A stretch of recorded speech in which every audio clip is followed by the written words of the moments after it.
राम राम। मैं देवांशु। आज मैं राजस्थान में अलवर के बहुत ही सुदूर वन क्षेत्र में हूँ और यहाँ एक बड़ा ही दिव्य मंदिर है, नीलकंठ महादेव।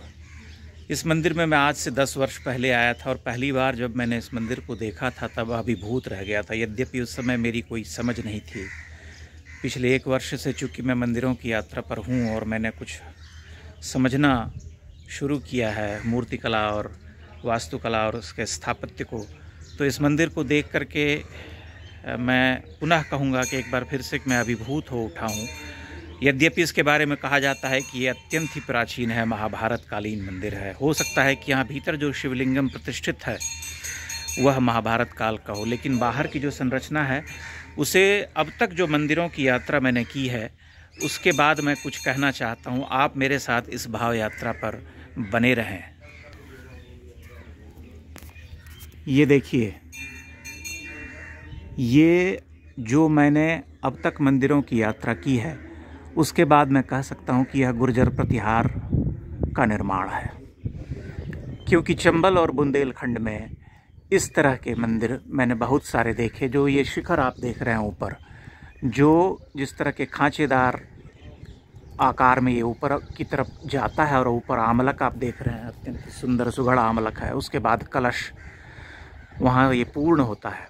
बाहर भित्तियों पर जो मूर्तियाँ हैं, यहाँ पर कुछ अत्यंत ही विशिष्ट मूर्तियाँ हैं। एक धनुष के साथ भगवान विष्णु की मूर्ति है, देवियों की मूर्ति है। यहाँ पर आप शार्दूल की प्रतिमा तो देखते ही हैं, इधर विष्णु, लक्ष्मी, अन्य देवी देवताओं की प्रतिमाएं पूरी बाहरी भित्ति पर, और वराहावतार की प्रतिमाएं यहाँ पर, जैसे ये वराह की प्रतिमा आप यहाँ मेरे सामने देख पा रहे हैं। बहुत सारी प्रतिमाएं खंडित हो गई हैं। ये ऊपर लगता है जैसे भगवान विष्णु और लक्ष्मी की प्रतिमा प्रतीत होती है। चूँकि टूट गई है वो, इसलिए वो मैं आधिकारिक तौर पर कुछ नहीं कह सकता। लेकिन इस मंदिर में अंदर जो है, अभी कहा कि फ़ोटो आदि लेना वर्जित है, इसलिए मैं भीतर नहीं ले जा पाऊँगा आपको, लेकिन मैं आपको दिखलाना चाहता हूँ कि यह कितना विशिष्ट है। जैसे यहाँ पर आप सूर्य की प्रतिमा देखिए, 7 अश्वों पर आरूढ़ हैं। आप ध्यान से देखें, अश्वों पर वो बैठे हुए हैं, जो उनका रथ है। और सूर्य की अन्य प्रतिमाएं भी यहाँ देखने को मिलती हैं। बाहर यक्षिणी, गंधर्वी आदि की प्रतिमाएं आप देखते ही हैं, देवी देवताओं की। हालांकि सब प्रतिमाएं जो हैं अधिकांश खंडित हैं, तोड़ दी गई हैं। और मुझे यहाँ पर आने के बाद पता चला कि यहाँ अन्य बहुत सारे मंदिर थे जिसे औरंगज़ेब ने तोड़ा। ये नरसिंह अवतार की प्रतिमा आप देखते हैं मेरे सामने, नरसिंह रूप में भगवान विष्णु। यहाँ विष्णु के दशावतार की अलग अलग प्रतिमाएं जो हैं मंदिर के भीतर मिलती हैं देखने को। और बाहर जो हैं करीब 5000 प्रतिमाएं, खंडित प्रतिमाएं आप देखते हैं। यहाँ भी आप वही सिमिलर कीर्तिमुख, जिन्हें मैं गुर्जर प्रतिहार वंश के अनेकानेक मंदिरों में देख चुका हूँ, वो चंबल और बुंदेलखंड में। तो मैं ये क्लेम तो नहीं कर सकता कुछ, लेकिन मेरा दृढ़ विश्वास है कि ये गुर्जर प्रतिहार वंश का बनवाया हुआ एक विराट मंदिर हुआ करता था, जो कि अब टूट गया या तोड़ दिया गया। इसका एक ही मंदिर यह दिखाई पड़ता है जो बचा हुआ है। और यहाँ पर नीचे जो है, इस मंदिर के जो भीतर जो ये गर्भगृह है, वहाँ पर भगवान शिव का एक बहुत ही दिव्य शिवलिंगम स्थापित है। बहुत ही प्रभावशाली, बहुत ही सुंदर, अद्भुत काले पत्थर से गढ़ा हुआ शिवलिंग है। यद्यपि उस शिवलिंग का वीडियो नहीं बना पाऊंगा मैं, लेकिन आप मेरे साथ इस भाव यात्रा पर बने रहें, क्योंकि इस मंदिर में मैं 10 वर्ष के बाद लौटा हूं और मेरी बहुत दिनों से इच्छा थी कि एक बार मैं पुनः अलवर के नीलकंठ महादेव का दर्शन कर सकूं, क्योंकि मैं चंबल और बुंदेलखंड में ही घूम रहा था। अचानक से मेरी एक छोटी सी यात्रा भी, जैसे यहाँ पर गणेश की प्रतिमा देखिए, इस तरह से यहाँ प्रतिमाओं का एक अंबार सा है। यद्यपि वहाँ आप जो जालियों में देख रहे हैं वहाँ पर फ़ोटो आदि लेने से वर्जित है, इसलिए मैं वहाँ पर निकट जा कर के नहीं बना सकता तस्वीरें। लेकिन ये देखिए, जैसे बाहरी स्तंभ आप देख रहे हैं, ये मंदिर भीतर, ये गर्भगृह में प्रवेश करने का रास्ता है, मुखमंडप जिसे हम कहते हैं, ये मुखमंडप है।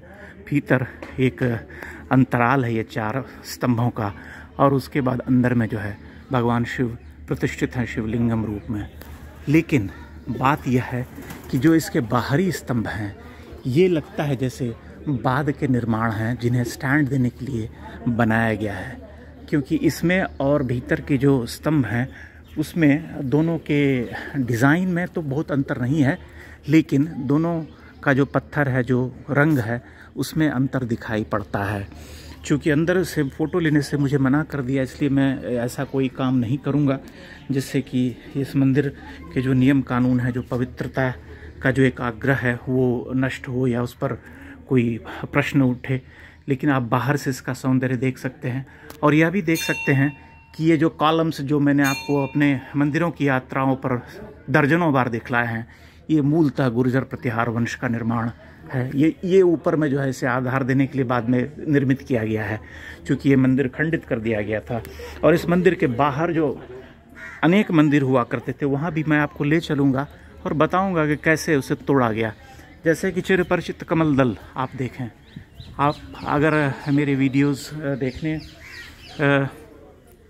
के अभ्यासी हैं या पहले देख चुके हैं तो आपको निश्चय ही पता होगा कैसे कमल दल और अन्य देवी देवताओं का ऊपर जो हम ललाट बिंब जिसे कहते हैं, जहाँ पर सिरदल जहाँ खत्म होती है, छत जहाँ मिलती है, वहाँ पर वो प्रतिमाएं उत्कीर्ण होती हैं। और धीरे धीरे ये मंदिर जो है भीतर अत्यंत ही दिव्यता के साथ परिपूर्ण है।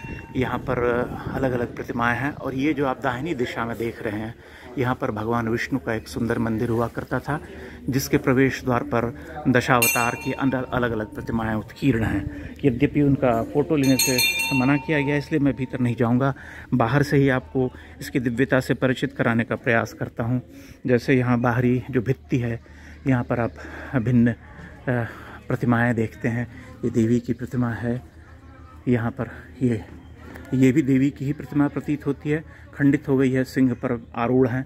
ये नृत्य गणेश हैं, नृत्य करते हुए।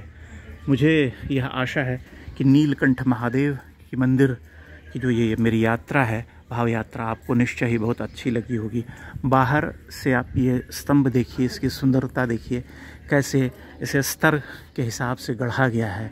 अलग अलग भाव मुद्रा की प्रतिमाएं, कीर्तिमुख नृत्य करते हुए लोग, फिर ऊपर जो है लता पत्र पुष्पादि, और अंत में एक भारवाहक की प्रतिमा आप ऊपर देखते हैं। तो मेरी इस छोटी सी भाव यात्रा को आप निश्चय ही पसंद करेंगे, मुझे ऐसी आशा है। और अगर अलवर आप आते हैं तो यहाँ पर, वहाँ शहर से 70 किलोमीटर दूर पड़ता है, सरिस्का से भी 30 किलोमीटर आगे है नीलकंठ महादेव। थोड़ा सा रास्ता भी एक जगह टूटा फूटा है, यद्यपि अधिकांश जगहों पर सड़कें अच्छी हैं।